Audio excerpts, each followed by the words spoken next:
പ്രിയപ്പെട്ട വിദ്യാർത്ഥികൾ, പുതിയ ഒരു അധ്യയന വർഷത്തിലേക്ക് ഏവർക്കും സ്വാഗതം. പതിവിൽ നിന്ന് വിപരീതമായി ഇന്ന് നിങ്ങൾ സ്കൂളുകളിലില്ല. നമുക്കറിയാം, COVID-19 എന്ന മഹാമാരി ലോകമെമ്പാടും പ്രയാസങ്ങൾ സൃഷ്ടിച്ചിരിക്കുകയാണ്. ഈ അവസരത്തിലാണ് നാം നമ്മുടെ പുതിയ അധ്യയന വർഷം ആരംഭിക്കുന്നത്. അതുകൊണ്ട് തന്നെ പുതിയ ചില പരീക്ഷണങ്ങൾ കൂടി ഇവിടെ നടക്കുകയാണ്. ഇന്ന് നമ്മൾ ചെയ്യുന്നത് 12ാം ക്ലാസ്സിലെ ഭൂമിശാസ്ത്ര പാഠഭാഗങ്ങൾ പരിചയപ്പെടുകയാണ്. കഴിഞ്ഞ വർഷം 11ാം ക്ലാസ്സിൽ നമുക്ക് 2 ടെക്സ്റ്റ് ബുക്കുകളാണ് ഉണ്ടായിരുന്നത്. നിങ്ങൾക്ക് ഓർമ്മയുണ്ടോ? ഒന്ന് ഫണ്ടമെന്റൽസ് ഓഫ് ഫിസിക്കൽ ജിയോഗ്രഫി എന്ന ഒരു പുസ്തകമായിരുന്നു. അതായത് നമുക്ക് ഭൗതിക ഭൂമിശാസ്ത്രത്തിൻ്റെ അടിസ്ഥാന തത്വങ്ങൾ. മറ്റൊന്ന് ഇന്ത്യ ഫിസിക്കൽ എൻവയോൺമെൻറ്റ് എന്ന് പറയുന്നത്, ഇന്ത്യ ഭൗതിക ഭൂമിശാസ്ത്രം. ഈ 2 പുസ്തകങ്ങളാണ് നാം കഴിഞ്ഞ വർഷം +1 ജിയോഗ്രഫിയിൽ പഠിച്ചിരുന്നത്. ഈ വർഷം നമുക്ക് വീണ്ടും 2 പുസ്തകങ്ങൾ തന്നെ പഠിക്കാനുണ്ട്. ഇപ്പോൾ നിങ്ങൾ സ്ക്രീനിൽ കാണുന്നു, ഈ വർഷം നമുക്ക് പഠിക്കാനുള്ള 2 പുസ്തകങ്ങളാണ്. ഏതൊക്കെയാണ് അതിൻ്റെ പേരുകളൊന്നും നോക്കിക്കോളൂ. കഴിഞ്ഞ വർഷത്തേതിൽ നിന്ന് സമാനമായ ചില കാര്യങ്ങൾ നിങ്ങൾക്ക് അതിൽ കാണാം. ഫണ്ടമെന്റൽസ് ഓഫ് ഹ്യൂമൻ ജിയോഗ്രഫി എന്നാണ് നമ്മുടെ ആദ്യത്തെ ടെക്സ്റ്റ് ബുക്കിൻ്റെ പേര്. India people and economy, India ജനങ്ങളും സമ്പദ് വ്യവസ്ഥയും എന്നതാണ് നമ്മുടെ 2ാമത്തെ പുസ്തകം. ഒരു സാമ്യത നമുക്ക് കാണാൻ കഴിയുന്നു. കഴിഞ്ഞ വർഷം നമുക്ക് 2 പുസ്തകങ്ങൾ ഉണ്ടായിരുന്നത് ഫിസിക്കൽ ഭൗതിക ഭൂമിശാസ്ത്രമായിരുന്നു. ഈ വർഷം നമുക്ക് പഠിക്കാനുള്ള 2 പുസ്തകങ്ങൾ ഹ്യൂമൻ ജിയോഗ്രഫിയുമായി ബന്ധപ്പെട്ട. അതുകൊണ്ടാണ് അതിൻ്റെ പേരിൽ തന്നെ 2 പുസ്തകത്തിൻ്റെ പേരിൽ നമുക്ക് ആ ഹ്യൂമൻ എന്ന എലിമെന്റ് കാണാം. അപ്പോൾ ഈ വർഷം നമുക്ക് പഠിക്കാനുള്ള ഈ 2 പുസ്തകങ്ങൾ, അതിലെ ഏതേത് പാഠങ്ങളാണ്, എന്തൊക്കെ കാര്യങ്ങളാണ് നമ്മൾ പഠിക്കുന്നത് എന്ന് നമുക്ക് ഒന്ന് ഓടിച്ചു നോക്കാം. 2 പുസ്തകങ്ങൾ ഉണ്ടെങ്കിൽ കഴിഞ്ഞ വർഷത്തിൽ നിന്ന് വ്യത്യസ്തമായി കുറെ കൂടി ലളിതമാണ്. മിക്കവാറും ഈ 2 പുസ്തകങ്ങളിലെയും പല പാഠങ്ങളും ആവർത്തിക്കുന്നവയുമാണ്. ഈ വർഷം പഠിക്കാനുള്ള ആദ്യ പുസ്തകം ഫണ്ടമെന്റൽസ് ഓഫ് ഹ്യൂമൻ ജിയോഗ്രഫി എന്ന പുസ്തകത്തിലെ പാഠഭാഗങ്ങളാണ് ഇപ്പോൾ നിങ്ങൾ സ്ക്രീനിൽ കാണുന്നത്.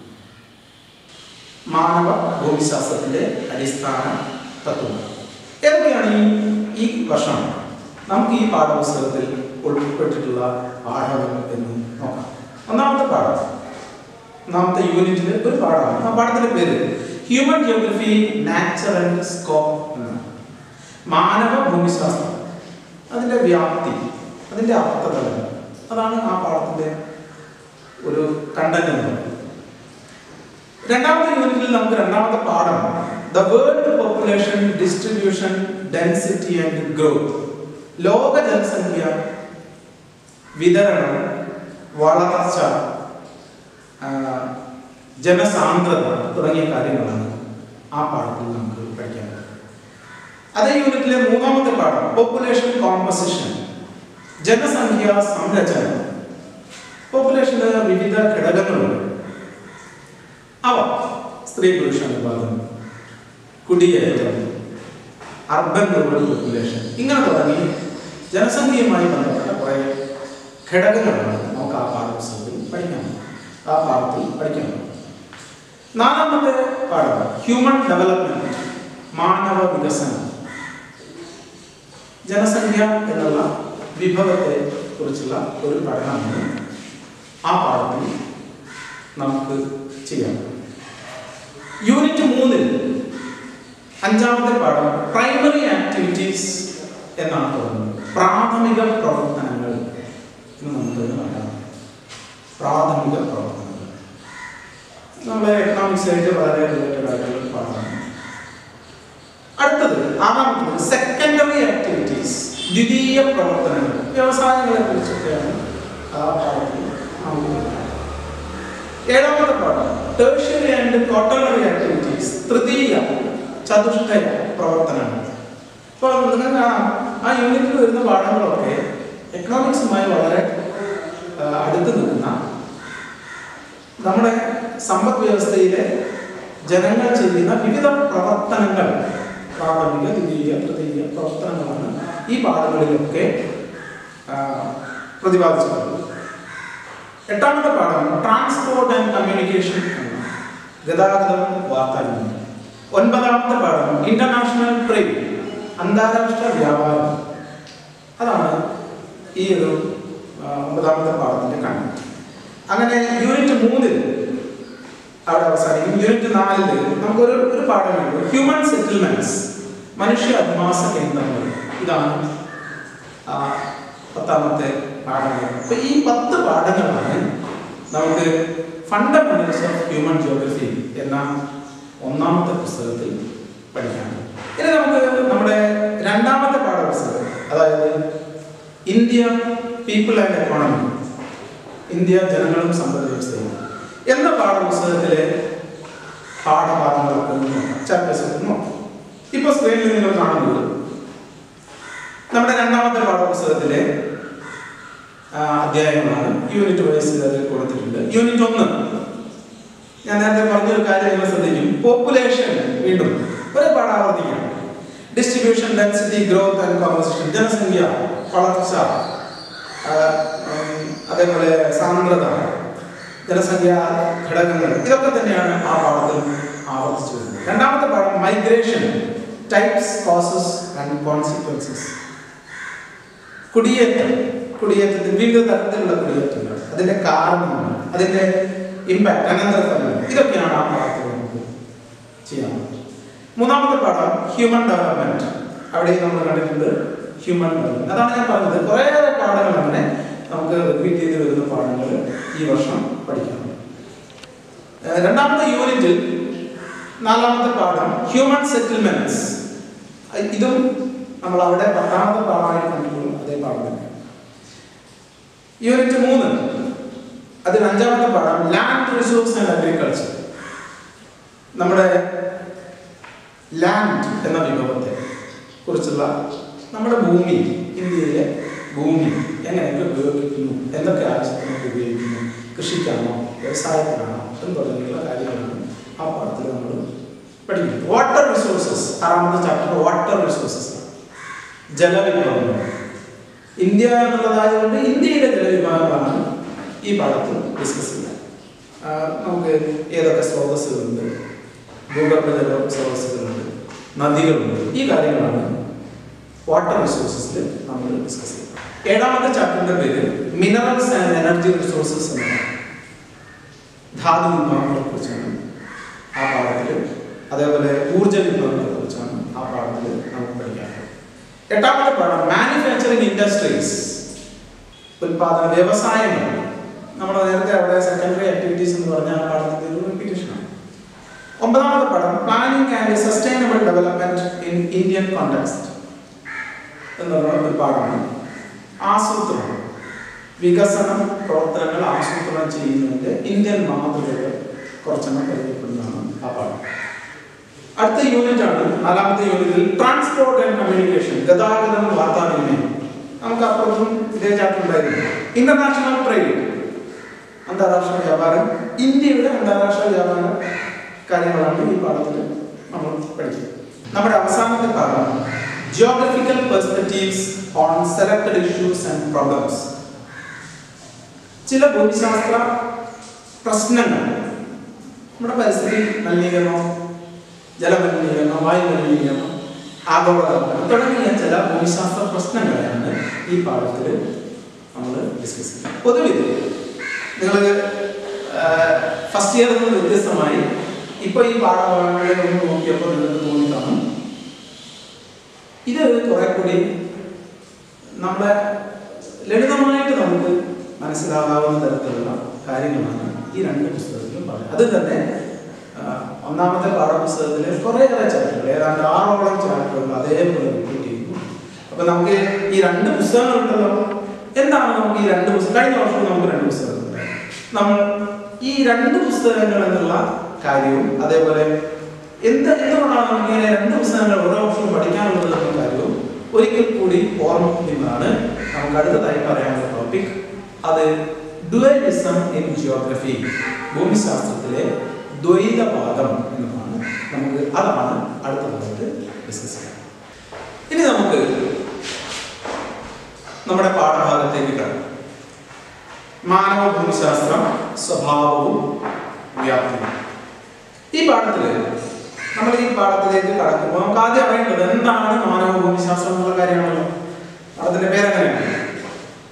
അതിലേക്ക് പോകുന്നതിന് മുമ്പ് ഈ ഭൂമിശാസ്ത്ര വിഷയത്തിന്റെ ഒരു പ്രത്യേകത, നമ്മൾ കഴിഞ്ഞ വർഷവും ഈ പ്രത്യേകത മനസ്സിലാക്കിയതാണ്. അത് പറയാതെ വയ്യ. ഭൂമിശാസ്ത്രം എന്നുള്ള വിഷയം ഏതെങ്കിലും ഒരു പ്രത്യേക ആംഗിൾ മാത്രം പഠനം മുന്നോട്ട് കൊണ്ടുപോകുന്ന ഒരു വിഷയമാണ്. അതിനെപ്പോഴും ഒരു ദ്വന്ദ്വഭാവമാണ്. ഡുവലിസം ഇൻ ജിയോഗ്രഫി എന്നാണ് അറിയപ്പെടുന്നത്. കഴിഞ്ഞ വർഷവും നമ്മൾ ഈ ഒരു ഭൂമിശാസ്ത്രത്തിന്റെ ഈ ഒരു പ്രത്യേകത മനസ്സിലാക്കിയിട്ടുണ്ട്. ഡുവലിസം ഇൻ ജിയോഗ്രഫി, ഭൂമിശാസ്ത്രത്തിലെ ദ്വൈതഭാവം എന്നാണ് ഇതറിയുന്നത്. എന്തൊക്കെയാണ് ഈ ദ്വൈതഭാവം എന്നതുകൊണ്ട് ഉദ്ദേശിക്കുന്നത്? എന്താണ് ഭൂമിശാസ്ത്രത്തിന്റെ ദ്വൈതഭാവം? ആദ്യമായി ഭൂമിശാസ്ത്രത്തിൽ നമ്മൾ പഠിക്കുന്നത് ഭൂമിയെയും മനുഷ്യനെയും പറ്റിയാണ്. ഓർമ്മയുണ്ടല്ലോ, നമ്മുടെ കഴിഞ്ഞ വർഷം ഭൂമിശാസ്ത്രത്തിന്റെ ഒരു നിർവചനം പഠിച്ചു. അവിടെ നിങ്ങൾക്ക് കാണാം, study of earth as the aboard of മാൻ, അല്ലെങ്കിൽ ഈ ഭൂമി മനുഷ്യരുടെ വാസഗൃഹമാണ് എന്ന രീതിയിൽ ഭൂമിയെ പഠിക്കുകയാണ് ഭൂമിശാസ്ത്രം. അപ്പൊ രണ്ട് ഘടകങ്ങൾ അതിലുണ്ട്. എന്തൊക്കെ? ഭൂമി അതിലൊരു ഘടകമാണ്. ഇപ്പം ഭൂമിയിലെ ഭൗതിക പരിസ്ഥിതി നമ്മുടെ പഠനത്തിന്റെ വിഷയമാണ്. മനുഷ്യനും നമ്മുടെ പഠനത്തിന്റെ വിഷയമാണ്.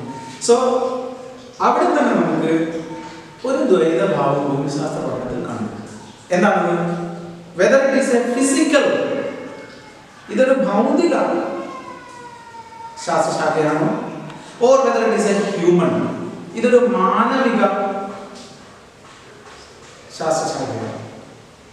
അപ്പം ഭൗതിക ഭൂമിശാസ്ത്രത്തെ ആണോ, ഭൗതിക ഘടകങ്ങളെ ആണോ നിങ്ങൾ പഠിക്കുന്നത്?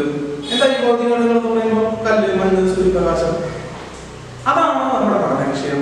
അല്ല, മനുഷ്യരാണോ? മനുഷ്യർ, അവരുടെ അതിജീവനം, അവരുടെ സാമ്പത്തിക പ്രവർത്തനങ്ങൾ, വ്യവസായം, വാണിജ്യം, അവരെങ്ങനെ കൃഷി ചെയ്യുന്നു, ഇതൊക്കെയാണോ? അപ്പൊ അവിടെ തന്നെ ദ്വൈതഭാവം, human physical, human geography, physical geography, രണ്ട് വലിയ ഡിവിഷൻസ് ആണ്. കഴിഞ്ഞ വർഷത്തെ പാഠപുസ്തകങ്ങൾ നമുക്ക് ഓർമ്മയുണ്ടല്ലോ. എന്തൊക്കെയായിരുന്നു ആ പാഠപുസ്തകങ്ങൾ? ഫണ്ടമെന്റൽസ് ഓഫ് ഫിസിക്കൽ ജിയോഗ്രഫി, ഭൗതിക ഭൂമിശാസ്ത്രത്തിന്റെ അടിസ്ഥാന തത്വങ്ങൾ, ഇന്ത്യ ഫിസിക്കൽ എൻവയോൺമെന്റ്, ഇന്ത്യ ഭൗതിക ഭൂമിശാസ്ത്രം, അല്ലെ? ഈ വർഷം നമ്മൾ പഠിക്കുന്ന രണ്ട് പാഠപുസ്തകങ്ങൾ ഏതൊക്കെയാണ്? Fundamentals of human geography, India people and economy. മാനവ ഭൂമിശാസ്ത്രത്തിന്റെ അടിസ്ഥാന തത്വങ്ങൾ, ഇന്ത്യ ജനങ്ങളും സമ്പദ്വ്യവസ്ഥയും. ഇതാണ് ആ വ്യത്യാസം. ആ ഡ്യുവലിസം എന്ന് പറയുന്നത് അതാണ്. ഫിസിക്കൽ ജിയോഗ്രഫി നമ്മുടെ പഠനത്തിന്റെ ഭാഗമാണ്, ഹ്യൂമൻ ജിയോഗ്രഫി നമ്മുടെ പഠനത്തിന്റെ ഭാഗമാണ്. ഫസ്റ്റ് ഇയറിൽ നമ്മൾ ഫിസിക്കൽ ജിയോഗ്രഫി പഠിച്ചു, സെക്കൻഡ് ഇയറിൽ നമ്മൾ ഹ്യൂമൻ ജിയോഗ്രഫി പഠിച്ചു. ഇനി മറ്റൊരു ദ്വൈതഭാവം എന്താണ്? രണ്ട് സമീപനം ഭൂമിശാസ്ത്ര പഠനത്തിലുണ്ട്. കഴിഞ്ഞ വർഷം നമ്മളത് കണ്ടിട്ടുണ്ട്. ഏതൊക്കെയാണ് സമീപനങ്ങൾ? സിസ്റ്റമാറ്റിക് അപ്രോച്ച്, വ്യവസ്ഥാപിത സമീപനം; റീജിയണൽ അപ്രോച്ച്, പ്രാദേശിക സമീപനം. ഈ രണ്ട് സമീപനത്തിലൂടെയും ഭൂമിശാസ്ത്രമാണ് കഴിഞ്ഞ വർഷം നമ്മൾ അതുകൊണ്ടാണ്. അതുകൊണ്ട് തന്നെയാണ് നമുക്ക് രണ്ട് ടെക്സ്റ്റ് പുസ്തകങ്ങൾ നോക്കുക. നമുക്ക് ഈ വർഷം രണ്ട് പുസ്തകങ്ങളുണ്ടല്ലോ.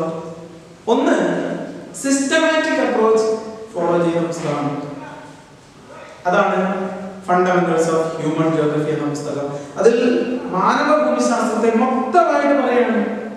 എന്താണ് മാനവ ഭൂമിശാസ്ത്രം, എന്താണ് ജനസംഖ്യ, എന്താണ് ജനങ്ങളുടെ കുടിയേറ്റ പ്രശ്നങ്ങൾ, മൊത്തമായിട്ടാണ്. Taking globe as a single unit. അതാണല്ലോ നമ്മുടെ സിസ്റ്റമാറ്റിക് അപ്രോച്ച് എന്ന് കഴിഞ്ഞ വർഷം പഠിച്ചത്, ഓർക്കുന്നില്ല? Studying a geographical phenomena, taking the whole earth as a single unit. ഭൂമിയെ മൊത്തം ഒറ്റ യൂണിറ്റ് ആയി കൊണ്ടുകൊണ്ട് പ്രതിഭാസങ്ങളെ പഠിക്കുക. ആ സമീപനത്തിനാണ് നമ്മൾ വ്യവസ്ഥാപിത സമീപനം, സിസ്റ്റമാറ്റിക് അപ്രോച്ച് എന്ന് പറയുന്നത്. അത് ഭൂമിശാസ്ത്ര പഠനത്തിന്റെ ഭാഗമാണ്. അതേപോലെ തന്നെ നമുക്ക് പ്രാദേശിക സമീപനമുണ്ട്. ഇന്ത്യ നമ്മുടെ രണ്ടാമത്തെ ടെക്സ്റ്റ്, അത് റീജിയണൽ അപ്രോച്ച്, പ്രാദേശിക സമീപനത്തിൽ കൂടെ ഭൂമിശാസ്ത്രം പഠിക്കാനുള്ള ശ്രമമാണ്. അപ്പോൾ രണ്ടാമതായിട്ടുള്ള ഒരു ദ്വൈതഭാവം എന്ന് പറയുന്നത് വ്യവസ്ഥാപിത സമീപനത്തിലൂടെയും ഭൂമിശാസ്ത്രം പഠിക്കാം, എന്നാൽ പ്രാദേശിക സമീപനത്തിലൂടെയും ഭൂമിശാസ്ത്രം പഠിക്കാം. ഇത് ഏതാണ് ശരി അല്ലെങ്കിൽ ഏതാണ് മെച്ചപ്പെട്ടതെന്ന് ചോദിച്ചാൽ ചില പഠനങ്ങൾക്ക് വ്യവസ്ഥാപിത സമീപനമായിരിക്കും കൂടുതൽ സ്വീകാര്യമായിട്ടുള്ളത്. എന്നാൽ മൈന്യൂട്ടായിട്ടുള്ള ചില പ്രതിഭാസങ്ങളെ വളരെ കൃത്യമായി വിശകലനം ചെയ്യുന്നതിന് പ്രാദേശിക സമീപനമായിരിക്കും നമുക്ക് കൂടുതൽ അനുയോജ്യമായിട്ടുള്ളത്. ഇതാണ് ആ ദ്വൈതഭാവം. ഇനി മൂന്നാമതായിട്ടുള്ള ഒരു ദ്വൈതഭാവം അതുകൂടിയുണ്ട്. അത് നമ്മൾ കഴിഞ്ഞ വർഷം കാണാത്ത ഒരു സംഗതിയാണ്. എന്താണ്? ലോ മേക്കിംഗ് അല്ലെങ്കിൽ നോമോതെറ്റിക്, അതേപോലെ ഡിസ്ക്രിപ്റ്റീവ് അല്ലെങ്കിൽ ഇഡിയോഗ്രാഫിക്. എന്താണ് ആ സംഗതി? ഈ ഭൂമിശാസ്ത്ര പഠനം എന്നുള്ളത് ഒരു ശാസ്ത്ര വിഷയം പോലെ സമവാക്യങ്ങൾ, സൂത്രവാക്യങ്ങൾ എന്നിവയിൽ അധിഷ്ഠിതമായ ഒരു പഠനമാണോ?